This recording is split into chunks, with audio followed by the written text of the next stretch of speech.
وهدى ورحمة للمؤمنين. اعوذ باللہ من الشیطان الرجیم، بسم اللہ الرحمن الرحیم۔ آیت نمبر پڑھیں گے آج 85۔ وَمَن یبتغی، اور جو کوئی چاہے گا یا جو کوئی تلاش کرے گا، غیر الاسلامی، اسلام کے علاوہ، دینن، کوئی دین، کوئی راستہ، کوئی طریقہ، فَلَن يُقْبَلَ مِنْہُ، تو قبول نہیں کیا جائے گا اس سے، ہرگز اس سے قبول نہیں کیا جائے گا۔ دین صرف ایک ہی ہے، اور دین ہم سب سمجھتے ہیں کیا ہے۔ دین وہ طریقہ زندگی ہے جو اللہ نے انسان کے لیے طے کیا ہے، وہ ڈسپلن، وہ قاعدہ، وہ ضابطہ، وہ رولز اینڈ ریگولیشنز جس کے تحت انسان اس دنیا میں زندگی گزارتا ہے، اس کو دین کہا گیا ہے، اللہ کا دین۔ اور اللہ کا دین کون سا ہے؟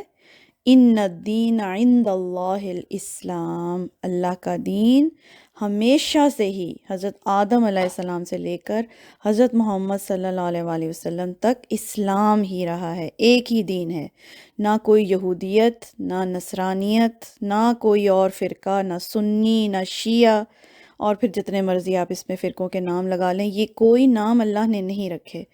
اللہ نے ایک ہی دین بنایا ہے انسان کا، اور اس کا نام ہے اسلام، اور اسلام کو جو فالو کرتا ہے اس کو مسلم کہا جاتا ہے۔ اور سب پیغمبروں نے، جس کا پچھلی آیت میں ذکر ہوا کہ ہم سب پر ایمان لانے والے لوگ ہیں، سب پیغمبروں نے اس دنیا میں آ کے ایک ہی دین سکھایا ہے۔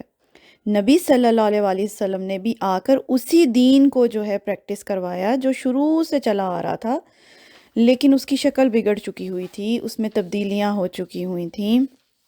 اس کو نبی صلی اللہ علیہ وسلم نے نئے سرے سے کہہ لیں ریفریش کیا، تجدید کی، اس کی اصلاح کی، جو اس میں گڑبڑ ہو چکی ہوئی تھی دین کو، اس کو صحیح کر کے دوبارہ سے پیش کیا۔ وہ کوئی نیا دین نہیں تھا جو نبی صلی اللہ علیہ وسلم لائے تھے، وہ وہی دین ہے جو ڈے ون سے چلا آ رہا ہے، اور وہ ایک ہی دین ہے، اور اس کا نام اسلام ہے۔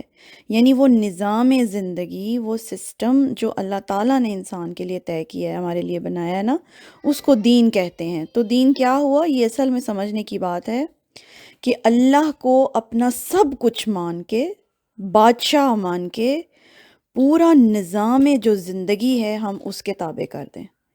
یعنی کیا جائز، کیا ناجائز، کیا حرام، کیا حلال، یہ سب کیا کرنا چاہیے، کیا نہیں کرنا چاہیے، سب کا سب اللہ کے حکم کے مطابق ہوگا، تو اس کو کہیں گے نظام دین، یعنی نظام اسلام جو اللہ تعالیٰ نے اس دنیا میں بنایا۔ اور اس کے علاوہ اگر کوئی کچھ چاہے گا اور کوئی کچھ تلاش کرے گا اس دین کے علاوہ، فَلَن يُقْبَلَ مِنْہُ، تو اس سے ہرگز وہ قبول نہیں کیا جائے گا۔ آخرت میں جو دین اسلام پر چل کر جائے گا وہی آخرت میں کامیاب ہوگا، اگر کچھ اور لے کر جائے گا تو اس سے ریجیکٹ کر دیا جائے گا۔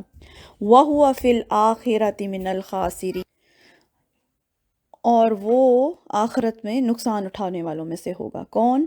جو دین اسلام کے علاوہ کوئی طریقہ زندگی لے کر اللہ کے پاس جائے گا، کوئی خود سے بنایا ہوا طریقہ زندگی، کوئی اپنے کسی پیر مرید کا بنایا ہوا طریقہ زندگی جو اللہ کے طریقہ زندگی سے مختلف تھا، جو اللہ کے دین سے مختلف تھا، اگر وہ لے کر وہ آخرت میں جاتا ہے تو وہ پھر نقصان اٹھانے والوں میں سے، خسارہ پانے والوں میں سے، ایسا خسارہ جس کا کوئی مداوع ہی نہیں ہے، پھر وہاں سے نو ریٹرن ہے، وہاں پر جا کے جو ہے نو ریٹرن ہے، وہاں سے کوئی دوبارہ دوسرا چانس نہیں دینا اللہ تعالیٰ نے اس دنیا میں آنے کا۔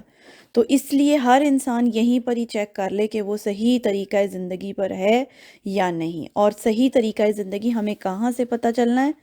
اللہ تعالیٰ کی فائنل بک سے، قرآن پاک سے، نبی صلی اللہ علیہ وسلم کی سنت۔ نبی صلی اللہ علیہ وسلم کی سنت اور طریقہ زندگی قرآن سے مختلف نہیں ہے کہ آپ کہیں کہ وہ ایک الگ چیز ہے یا قرآن ایک الگ چیز ہے، تو دونوں ملا کر ہی طریقہ زندگی ہمیں سمجھ میں آئے گا۔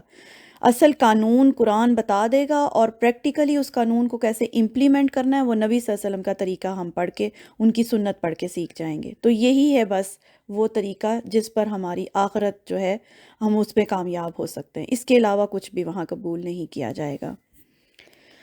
ٹھیک ہے، آج کے لیے اتنا ہی۔ سبحانک اللہم و بحمدک، اشہد ان لا الہ الا انت، استغفرک و اتوب الیک۔